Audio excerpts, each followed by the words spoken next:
안녕하세요, 여러분. 반갑습니다. 여러분들은 재해가 발생했을 때 내가 어떻게 대처해야 될까? 이런 걸 한번 생각해 보셨나요? 우리가 안전을 공부할 때는요, 이 사고나 재해라는 것은 정해져 있지 않습니다. 그리고 우리가 예측 불허라고 얘기하죠. 예측을 할 수가 없습니다. 그렇기 때문에 안전교육을 항상 듣고 또 우리가 연습을 하고 훈련을 하고 이렇게 해서 내 몸이 가장 빠르게 좀 움직일 수 있도록 이렇게 해두면은 산업재해자를 우리가 구조하기도 좋고 내가 재해가 발생했을 경우에 대처하는 방법들도 신속하게 처리를 할 수가 있겠죠. 그죠?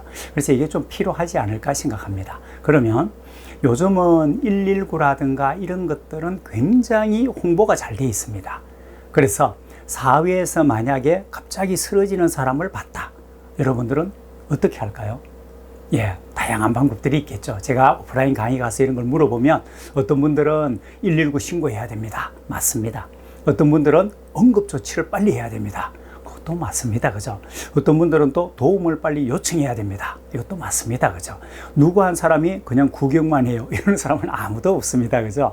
그러니까 빠르게 우리가 어떤 대처를 해서 소위 얘기하는 골든타임을 놓치지 않고 한 사람의 생명을 구하는데 우리가 해야 될 역할들을 다 감당을 해야 됩니다. 그런데 사회 생활을 하면서 갑자기 쓰러지는 사람이 있을 때 가장 먼저 해야 될 것 중에서 정말 중요한 거는요, 응급조치라고 생각합니다.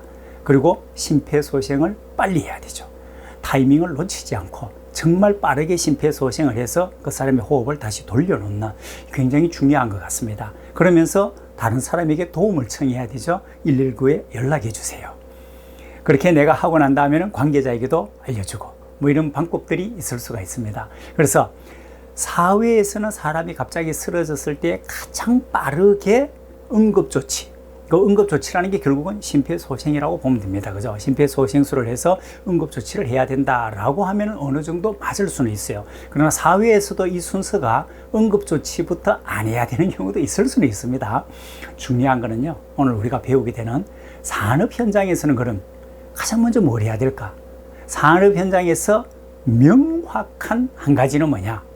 응급조치부터 먼저 해서는 안 된다는 겁니다. 그러나 응급조치부터 먼저 해야 될 경우도 있습니다. 우리가 교재에서 배우는데 현실 상황은 좀 다를 수가 있어요. 배운 내용을 현실 상황에서 어떻게 적용하느냐 굉장히 중요한 것 같습니다. 그죠? 이런 상황에서는 이 방법을 써야 되고 저런 상황에서는 배운 내용을 또 이렇게 적용해야 될 경우도 있는 겁니다. 그게 항상 똑같은 형태로 다 적용이 된다? 이거는 아니거든요. 그래서 배운 내용을 잘 융합하고 잘 활용하고 응용하는 것이 진정한 지식을 배우는 거다. 저는 또 그렇게 생각합니다. 자, 그러면 재해가 발생하면 어떤 순서에 의해서 재해가 발생하고 그 재해가 발생했을 때에 조치해야 될 사항은 어떤 순서에 따라서 해야 될까? 이거부터 한번 살펴보도록 하겠습니다. 자, 재해가 발생하게 되면요, 가장 먼저 재해가 발생했다. 그 다음 긴급 처리를 합니다. 그 다음 재해 조사를 하고 원인 강구하고 대책 수립하고 대책 실시 계획, 실시 평가 이런 과정을 거치게 되는 거죠. 이 순서가 우선 우리 시험에서는 중요합니다. 실기 필답에서는 이런 순서를 순서대로 쓰세요 이렇게 나올 수도 있고요.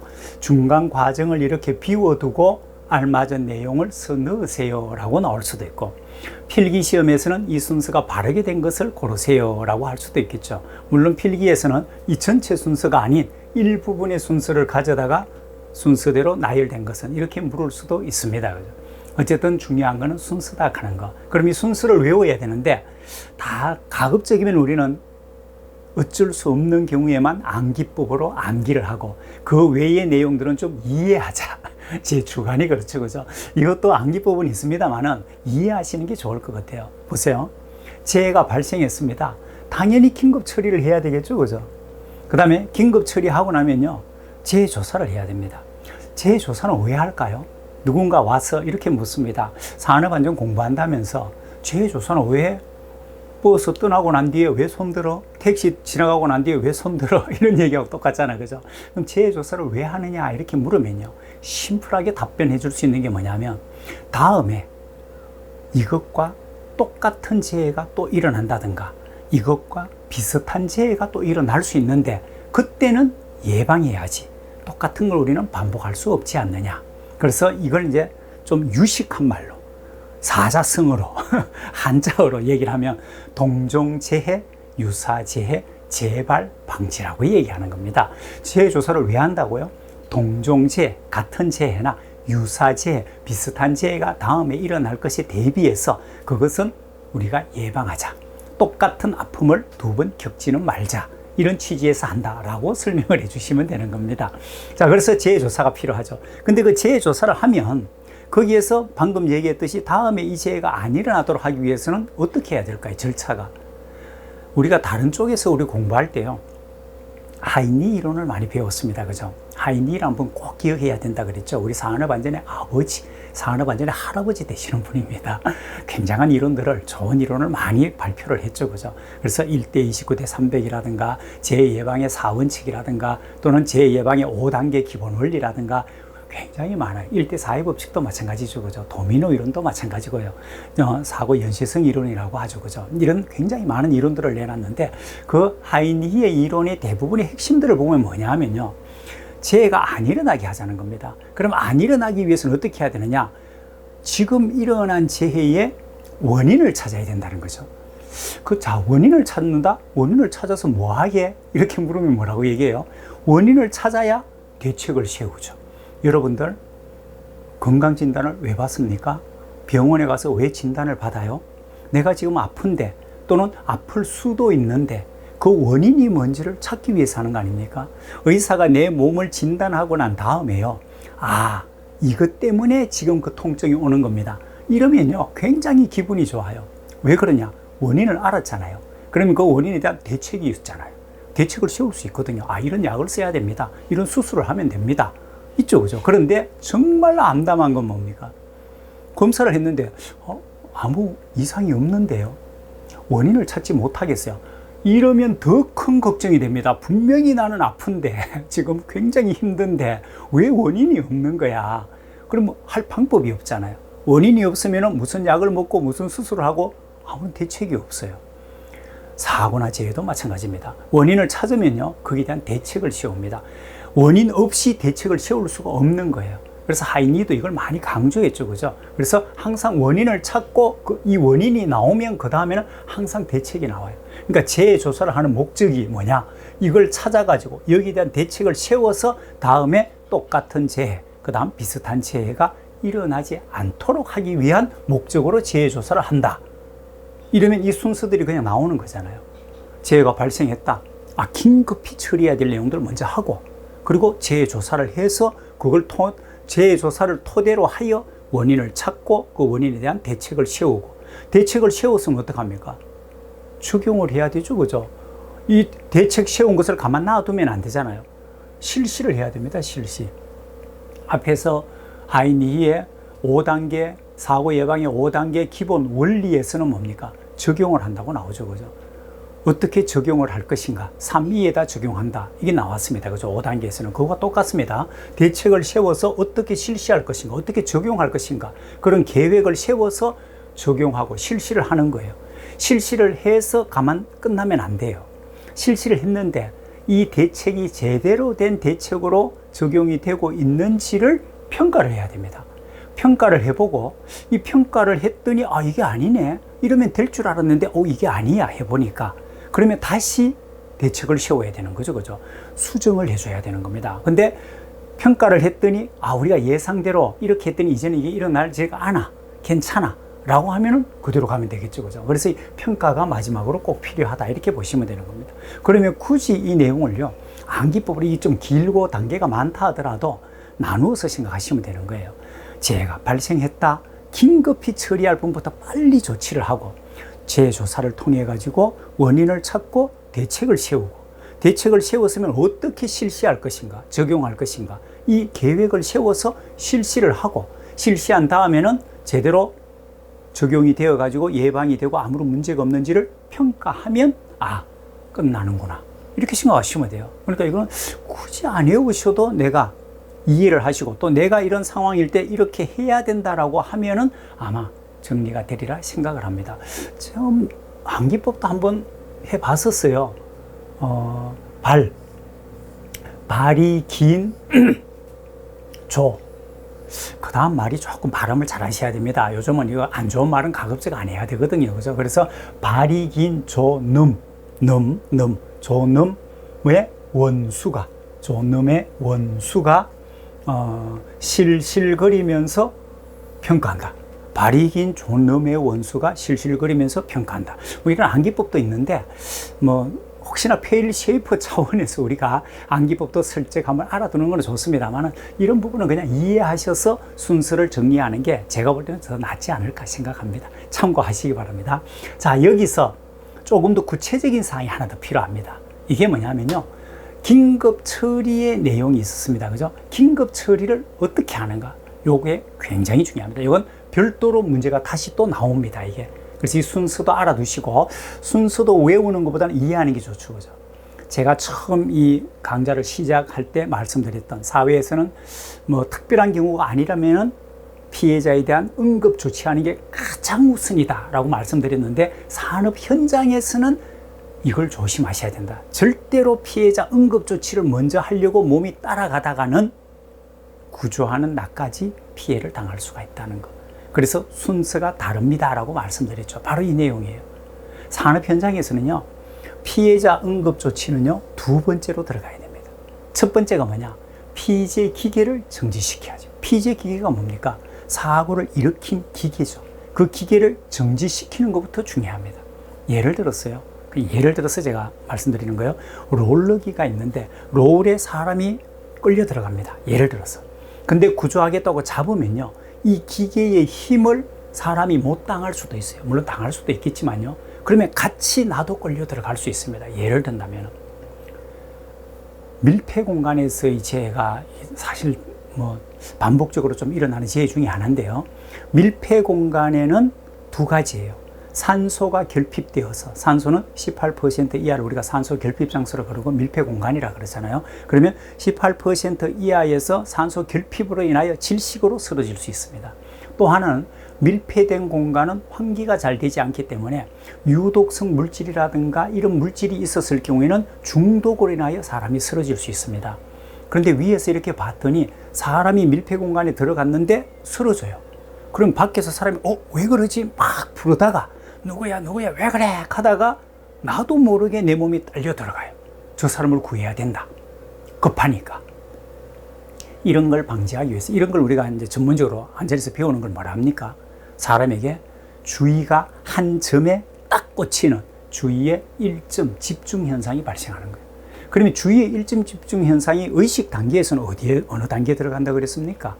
이제 우리가 배운 내용들을 다 융합을 해야 돼요. 다 모아가지고 같이 이렇게 응용할 수 있으면 좋잖아. 그죠?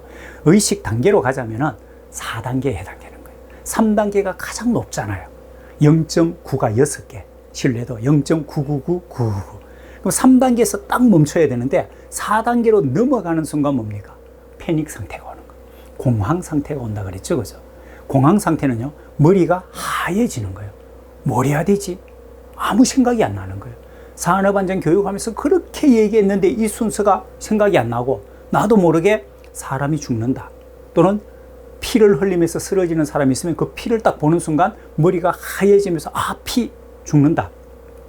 주의가 한 점에 피에 딱 집중되는 순간 사람은 공황 상태가 오게 됩니다. 그러면 이런 순서가 생각나지 않고 아무것도 하지 않거나 그냥 어떻게 하지? 이러고 있거나 아니면 나도 모르게 가서 빨리 구해야지 이 생각만 하게 된다는 거죠. 그러면 피해가 들어갔을 때 피해가 나한테까지 확산되는 거예요. 이걸 피해 확산이라고 얘기합니다. 나도 똑같이 쓰러지는 거예요.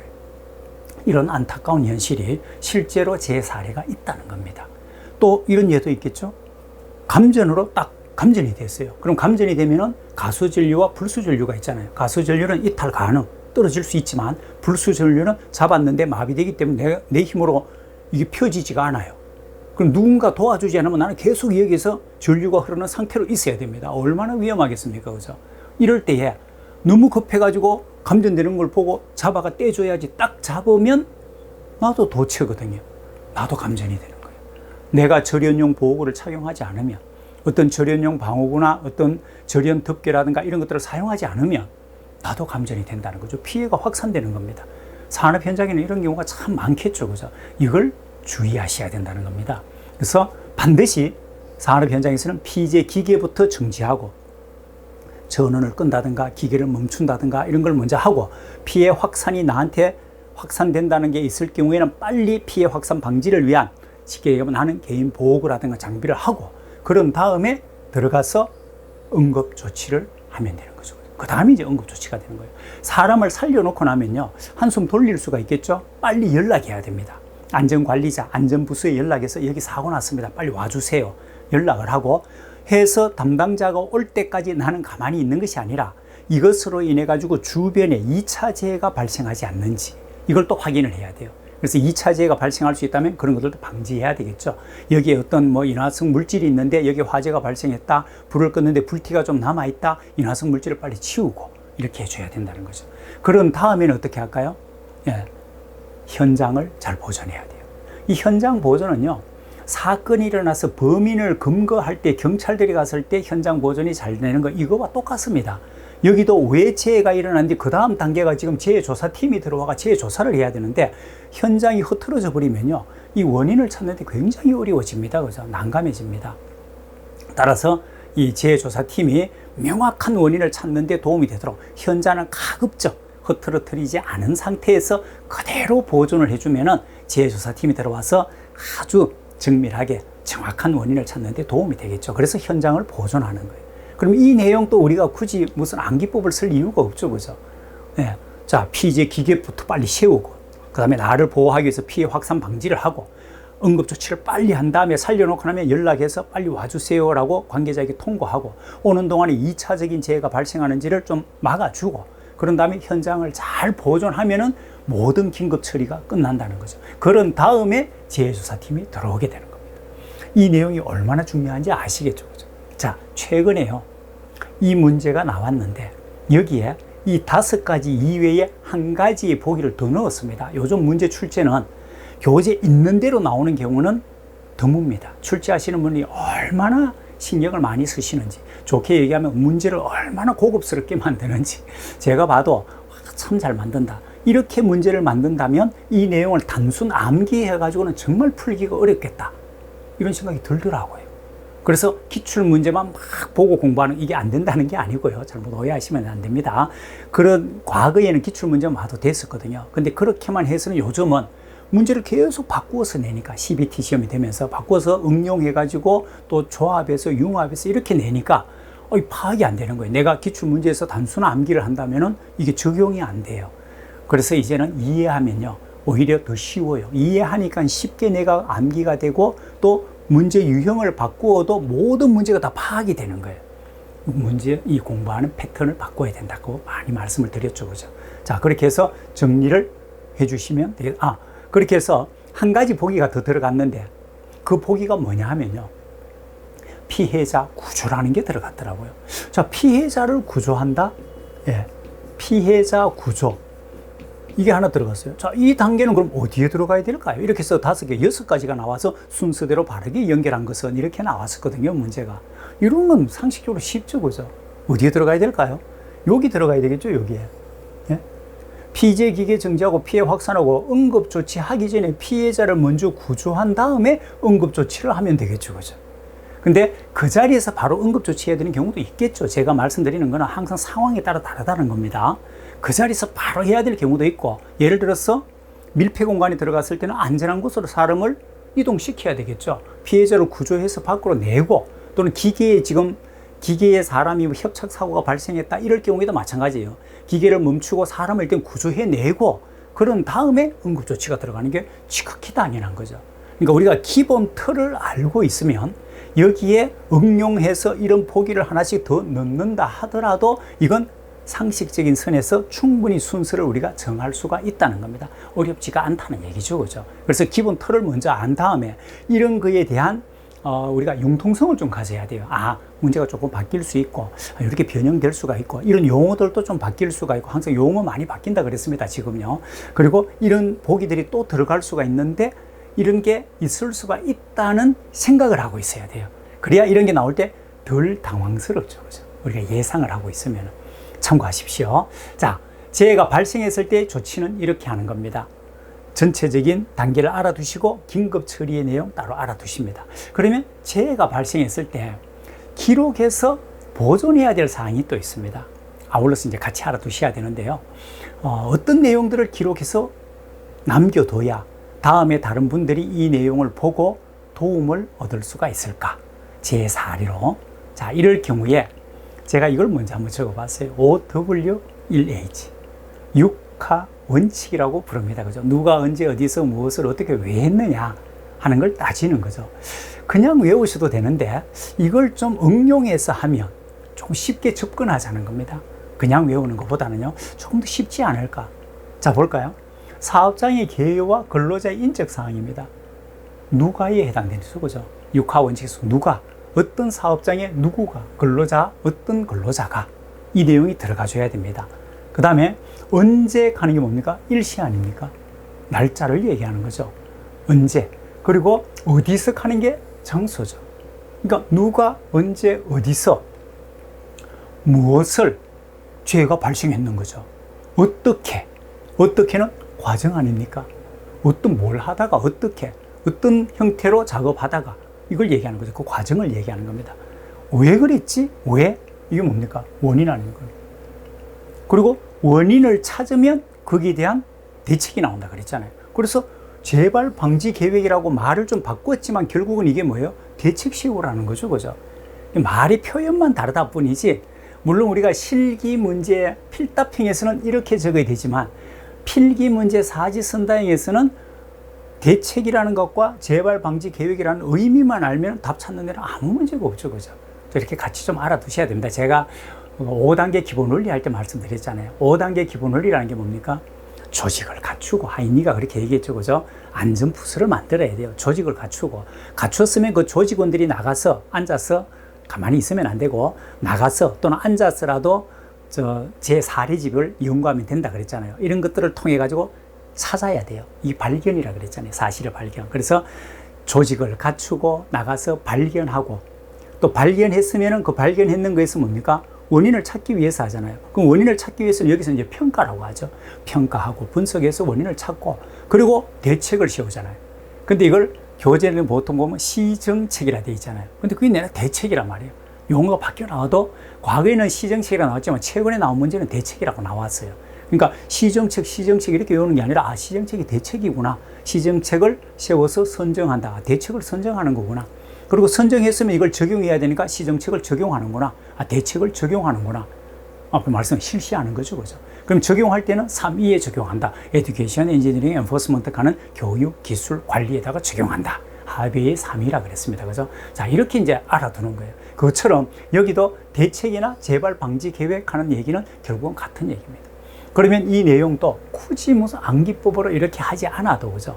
누가 언제 어디서 무엇을 어떻게 했는가, 이걸 염두에 두시고, 아, 사업장, 어떤 사업장에 근로자에 관한 인적 사항이 들어가야 되는가, 언제 일시가 들어가고 어디서 장소가 들어가는구나, 무엇을 사고가 발생했는데 어떻게 해서 그 과정이 뭐지, 그리고 그건 왜 일어났지, 왜, 원인이 뭐였지, 원인과 과정이 들어가고, 원인과 과정이 나왔다면 원인이 나왔으니까 대책을 세워야 되네. 아, 어떻게 하면 재발을 방지할 수 있는 대책을 세울 수 있을까? 재발 방지 계획을 세우면 된다. 이런 내용을 다 기록해서 놔두면 다음에 똑같은, 우리와 같은 어떤 사업장에서는 이 내용을 살펴보면서, 아, 이런 곳에서 이런 근로자가 이런 어떤 날짜에, 최근이네, 또는 여름이네, 겨울이네, 이런 어떤 장소에서, 그 장소가 우리하고 좀 비슷하네, 거기에서 어떤 과정, 아, 이 과정이 우리하고 똑같은 과정이구나, 그리고 어떤 원인, 이런 원인이 발생할 수 있었네, 그러면 우리도 이런 원인이 생길 수 있겠네. 거기에 대해서 그러면 여기서는 이런 재발 방지 계획, 그러면 우리도 똑같은 재발 방지 계획일 수 있지만 우리 회사 실정에 보니까, 아, 우리는 이런 재발 방지 계획이 더 좋을 것 같아 라고 할 수 있는 거죠. 이게 바로 재해 사례 연구라는 겁니다. 재해 사례 연구를 통해서 적용을 시킴으로 이미 일어나지 않았지만 우리는 이걸 통해서 재해를 예방하는 효과를 거둘 수가 있다는 거죠. 그래서 이런 기록들을 남겨둘 필요가 있다. 다른 용도로도 물론 되죠. 교육을 하는데 사용한다든가 이렇게도 할 수가 있겠죠. 그죠? 자, 이번 시간에는 재해가 발생했을 때 어떻게 조치해야 되는가, 그 순서에 대해서 알아봤고요. 그 중에서도 긴급 처리는 어떻게 해야 되는가, 응급조치가 우선이 아니라 피해 기계와 피해 확산을 먼저 방지한다 하는 순서 5가지 알아두시고요. 그 다음에 재해가 발생했을 때 기록해서 보존해야 될 사항들은 어떤 내용들이 있는가, 6화 원칙을 활용해서 이 내용을 좀 알아두자에 대해서 공부를 했습니다. 복습을 좀 하시고 다음 시간에 또 뵙겠습니다. 수고하셨습니다.